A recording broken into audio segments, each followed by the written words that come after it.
How's it going out there, YouTube? My name is Jesse and I am back for another Golden Age Spotlight video. And in this video, I'm going to be reviewing two heroes, it's a twofer, that nobody has even asked for and I didn't even know existed if it wasn't for me randomly looking up stuff. For this twofer list, I'm going to be reviewing Airman and Skyman. Now, if you have any requests that you'd like to send me of heroes that you'd like to see a Golden Age video of, a deep dive, or just a review of, you can go ahead and send me those requests in the comment section. I've got a lot that have been requested lately, and I'm going to start diving into those. But this is one that I couldn't resist.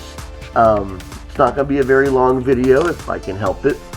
But these heroes both come out of the 1940s, and I thought it was worth mentioning, if not just to get it out of the way so I don't have to review them later.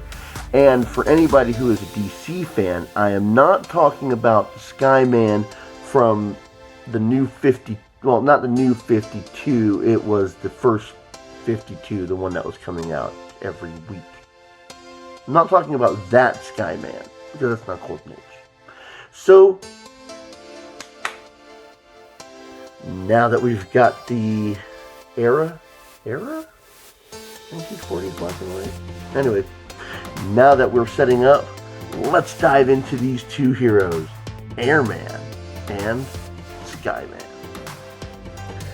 First up on this review is Airman. Airman's real name is Drake Stevens. He first appeared in Keen Detective Funnies number 23 in 1940. The original publisher is Centaur Comics. Now, Harry Shale was the one who did the artist work for Airman. It has been unconfirmed but widely believed that George Capitan was the one who did the stories. Drake's father, Professor Claude Stevens, was a renowned ornithologist, and that is somebody who studies birds. His father would be senselessly murdered, and Drake would become outraged that the police were never able to find his killer and bring him to justice, so Drake decided to become a costume crime fighter. Along with his costume, he would get a couple of gas-filled wings that he would use to fly, and he had some bombs that he used when going after criminals. The gas made him lighter than air, and later he would add a jetpack to the wings that he was wearing. This allowed him to go farther and travel at faster speeds. He would also use a gun several times while going after criminals. Airman also uses an air mask so he could operate at high altitudes or underwater. And if he wishes to submerge from being underwater, he would just let water into the hollow wings to create ballast to allow him to rise again. In his run, he would not only appear in Keen Detective Funnies, but would have a couple of appearances in Detective Eye. I'm assuming that's also a comic. When Centaur Publications went out of business, nobody picked up the rights for Airman, and he would go into the public domain. In the early 1990s, he would be revived by Malibu Comics, and then he would become one of the Protectors. Now, his origin was nearly the same as it was when he first appeared, yet this time his father would be killed by a supervillain. In addition to the costume with the wings and the jetpack, he would have special gloves and boots that had talons in them. He also had a utility belt and a cowl, which is kind of like the helmet that he wears. He specifically had it designed for his costume, and it gave him telescopic vision. He would end up becoming one of the Protectors when heroes who had gone into hiding were all brought together by I guess, the face of Mr. Monday. He would appear as part of the collectors in Malibu Comics, and would also have an Airman comic, which I believe was just a one-off. In 2008, Airman would be revived by Dynamite Entertainment as part of their Project Superpowers storyline, which is a storyline I had mentioned several times for a number of Golden Age heroes. In this version, it would be the same origin as the Golden Age version, but instead of fighting in World War II, he would be in modern times fighting crime as modern as it was in 2008. The second review is Skyman. Skyman's real name is Alan Turner.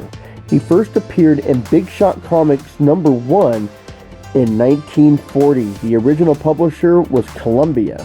He was created by Gardner Fox and Ogun Whitney.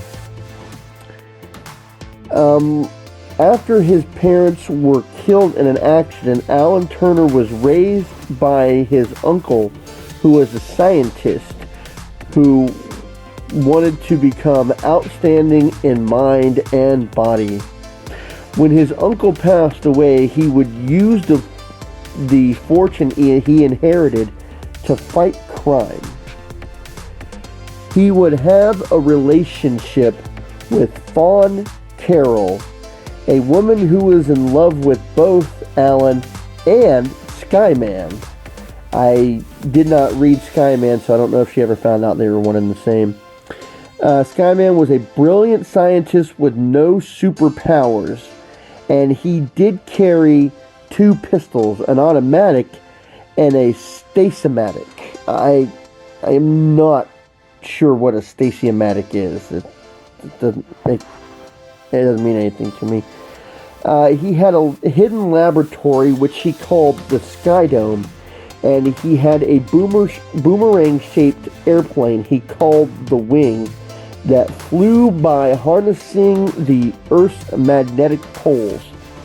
He would appear on the titles of Big Shot Comics, and he would appear in almost every issue of Big Shot Comics.